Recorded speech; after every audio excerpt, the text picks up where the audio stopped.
तुम फिर से कोई वीडियो देखते हो और फिर से मोटिवेट फील करते हो और फिर से सेम साइकिल रिपीट करते हो। ये साइकिल बार बार रिपीट होती है और तुम बार बार फेल होते हो। So what's the answer? देखो, ये साइकिल तो सबके लिए सेम है, बट एट दिस प्लेस जहाँ पर मोटिवेशन फेड होना स्टार्ट हो जाता है वहाँ पर एक चीज काम आती है, और वो चीज क्या है? Momentum. In momentum, you can easily do the hard things.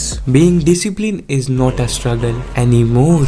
Think about it. तुम्हारी लाइफ में जहाँ पर तुम्हारे पास मोमेंटम था, ऐसा टाइम होगा कि उस टाइम पे तुम बहुत ही ज्यादा अल्टीमेट फोकस के साथ पड़े होंगे एक सर्टेन अमाउंट ऑफ टाइम में, या फिर एक सर्टेन अमाउंट ऑफ टाइम तुमने अपने अंदर सबसे ज्यादा ग्रोथ देखी होगी। और वो सब क्यों हो पाया? All because of momentum. But तुम इस मोमेंटम को अपनी लाइफ में कैसे लाओगे और लॉन्ग टर्म के लिए कैसे सस्टेन करोगे? Let's talk about it. एक कार की एनालॉजी लेते हैं, ठीक है? जब तुम कार स्टार्ट करते हो तो तुम कार न्यूट्रल से स्टार्ट करते हो, कार थोड़ी सी मूव करती है, देन तुम फर्स्ट गियर पे डालते हो और अपना पैर रेस पर रखते हो। और अगर तुम ये कार गली में चला रहे हो तो तुम एक सर्टेन स्पीड पे रहोगे, तुम ज्यादा तेज मूव नहीं करोगे और तुम्हारे जो गियर होंगे वो ज्यादा से ज्यादा सेकंड या थर्ड गियर तक होंगे। तो तुम्हें यही चीज मोमेंटम के साथ भी करनी है। जब तुम सुबह उठोगे तो तुम्हें एक स्मॉल वर्क पकड़ना है और उसे खत्म करना है। जब तुम उसे फिनिश कर दो, देन तुम दूसरे वर्क पे जाओ। जस्ट लाइक कार स्टार्ट होती है neutral, then gear 1, gear 2 with a certain speed, and by the time you will take another work, your momentum has already started to build.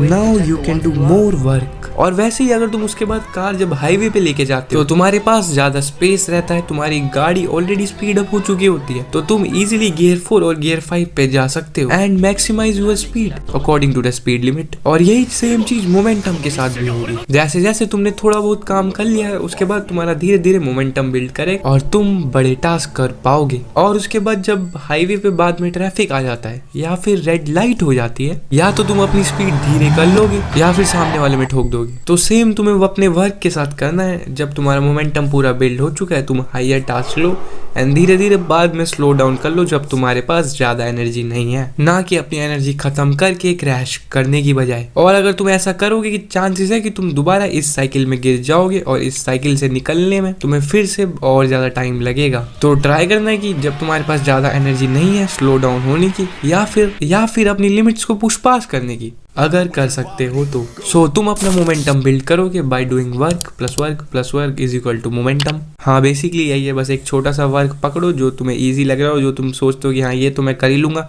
उसको पकड़ो, उसे करो, फिर सेम, फिर अनदर थोड़ा सा उससे हाइयर ले लो, फिर उससे हाइयर, और ऐसे तुम अपना मोमेंटम बिल्ड कर लोगे और तुम बाकी वर्क भी कर सकते हो। और इससे तुम उस मोटिवेशन वाली साइकिल से भी बाहर निकल जाओगे जिसमें तुम बार बार जब भी मोटिवेशन खत्म हो रहा था वहीं आ जा रहे थे जहाँ से तुमने स्टार्ट किया। तो so that's how you build momentum. अगली वीडियो का इंतजार करो।